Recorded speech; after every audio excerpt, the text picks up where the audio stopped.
अस्सलाम वालेकुम नाज़रीन, आपके मेज़बान फ़ाइका हुसैन हाजिर हुई एक नई वीडियो के साथ। वीडियो स्टार्ट करने से पहले आपने हमारे चैनल को सब्सक्राइब करना है। वीडियो पसंद आए तो आपने कमेंट में अपनी राय ज़रूर बतानी है। तो लेट्स स्टार्ट, हम अपनी वीडियो स्टार्ट करते हैं। तो नाज़रीन, आपने देखा होगा सोशल मीडिया पर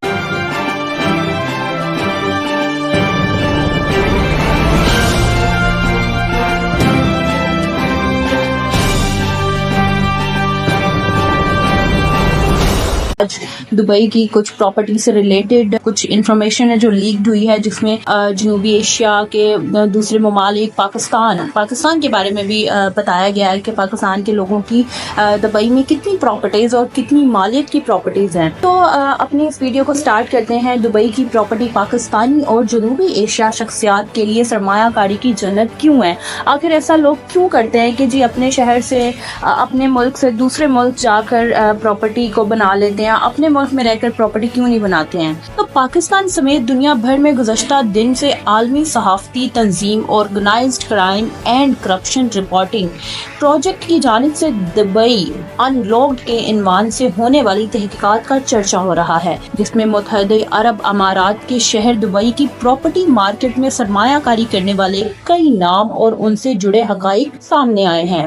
दुनिया के 70 से ज्यादा सहाफ़ती अदारों और सहाफ़ियों के तावन से तश्कील पाने वाली दुबई अनलॉक्ड के नाम से जारी इस तहकीकाती रिपोर्ट में दावा किया गया है कि इसके जरिए मुख्तलिफ ममालिक से ताल्लुक रखने वाले ऐसे अफराद के नाम सामने लाए गए हैं जो दुबई में हजारों की तादाद में प्रॉपर्टी और रियल एस्टेट के मालिक हैं, जिसमें मुबैना मुजरमान और सियासतदान भी शामिल हैं। ताहम वाजिया रहे कि ये हकीकत इस बात का इजहार हरगिज नहीं करती कि दुबई में खरीदी गई प्रॉपर्टी गैर कानूनी जराए या गैर कानूनी तरीके से खरीदी गई है। रिपोर्ट में कहा गया है कि सीनियर सियासी अस्करी एहकाम के नाम से मुफादे आमा में सामने लाए गए हैं। ताहम इस रिपोर्ट के जरिए जहां कई नाम मंजरे आम पर लाए गए हैं, वहीं कई सवालात ने भी जन्म लिया है, जिसमें से एक अहम सवाल ये है कि दुबई पाकिस्तानियों समेत गैर मुल्की अफराद के लिए प्रॉपर्टी में सरमायाकारी की जन्नत कैसे बना हुआ है। इसके साथ ही साथ एक और अहम सवाल ये भी है कि दुबई जैसे मुकाम पर प्रॉपर्टी खरीदना कितना आसान है या कितना मुश्किल है। इन सवालात के जवाब जानने के लिए कबल ये देखते हैं कि दुबई अनलॉक्ड क्या है। दुबई अनलॉक्ड नामी बैनुल-अक़वामी तहकीकात में मुत्तहदा अरब अमारात के दुबई में रियल एस्टेट शोबों के गैर मुल्की मालकान के बारे में जानने की कोशिश की गई है। 6 माह तक जारी रहने वाली इन तहकीकात की क़ियादत organised crime and corruption reporting project ने की, जिसमें दुनिया भर से मीडिया के 70 से ज्यादा अदारों के सहाफियों ने हिस्सा लिया। Organised crime and corruption reporting project के मुताबिक इन तहकीकात में मालूम हुआ कि मशरिकी वस्ता के मालियाती मरकज में कौन किस प्रॉपर्टी का असल मालिक है और कैसे इस शहर ने दुनिया भर के इन अफराद के लिए भी अपने दरवाजे खोले, जिन पर मुख्तलिफ इल्जामात आयद किए जाते रहे। Organised crime and corruption reporting project की वेबसाइट पर जारी मालूमात के मुताबिक ये मालूमात लीक होने वाले डाटा की मदद से मरतब की गई है, जो दुबई लैंड डिपार्टमेंट और मुत्तहिदा दीगर सरकारी कंपनियों से मिला, और ये 2020 से 2022 की मुद्दत का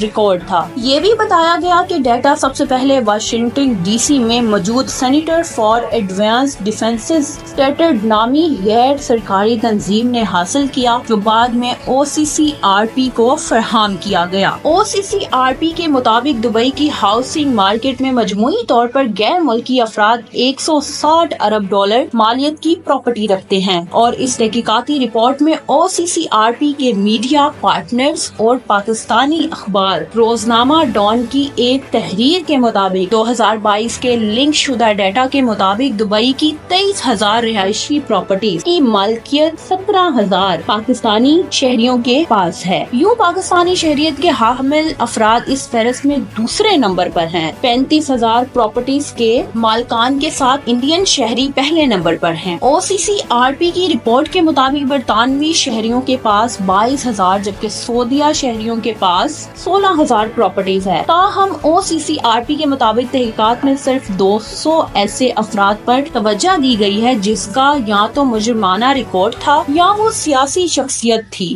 یا پھر ایسے افراد جس پر کسی قسم کی عالمی پابندیاں آئی تھی۔ رپورٹ کے مطابق دیگر صحافیوں نے صرف ایسے افراد کی شناخت ظاہر کی جن کی شناخت ظاہر کرنا عوامی مفاد میں تھا اور بہت سے مالکان کے نام ظاہر نہیں کیے گئے۔ اب جانتے ہیں کہ دبئی ان لاک میں شامل چند پاکستانی سیاستدانوں کا کیا کہنا ہے۔ واضح رہے کہ OCCRP کے پاکستان میں ایک میڈیا پارٹنرز دی نیوز انٹرنیشنل کا کہنا ہے کہ پاکستان سے اس فہرست میں سیاستدانوں کے علاوہ 1 درجن سے زیادہ ریٹائرڈ فوجی افسران، ان کے خاندان، بینکر اور بیوروکریٹ بھی شامل ہیں۔ BBC ان دعووں کی آزاد تصدیق نہیں کر سکتا۔ تاہم پاکستان کی چند سیاسی شخصیات جن کا نام اس رپورٹ میں شامل کیا گیا ہے ان کی جانب سے اس رپورٹ پر رد عمل بھی سامنے آیا ہے۔ سب سے پہلے بات کر لیتے ہیں کہ تحریک انصاف کے رکن قومی اسمبلی شیر افضل مروت نے دبئی میں ایک اپارٹمنٹ کی ملکیت کی تصدیق کرتے ہوئے کہا کہ انہوں نے اس پراپرٹی کو پاکستان کی تمام ریگولیٹری اتھارٹیز بشمول FBR، election commission of Pakistan وغیرہ کے ساتھ گزشتہ 6 سالوں سے رجسٹر اور ڈکلیئر کیا ہوا ہے اور اس کی تصدیق FBR سے بھی کی جا سکتی ہے۔ یہ میں نے 2018 کے نامزدگی فارموں میں بھی اس کا اعلان کیا تھا۔ اس کے بعد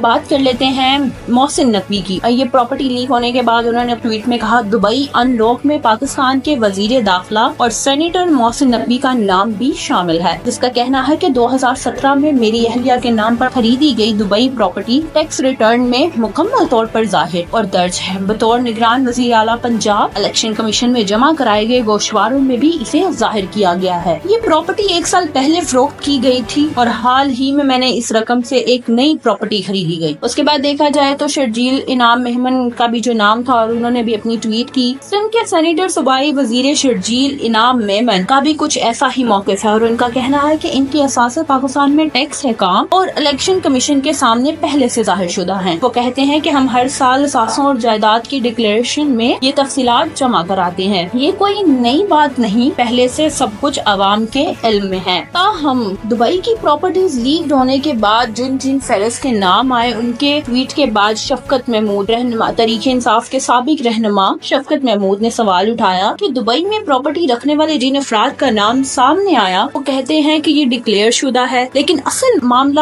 FBR میں یہ پراپرٹی ڈکلیئر کرنے یا ٹیکس کی ادائیگی کا نہیں، بلکہ سب سے اہم سوال یہ ہے کہ پراپرٹی خریدنے کے لیے یہ پیسہ کہاں سے آیا اور دبئی ٹرانسفر کیسے ہوا۔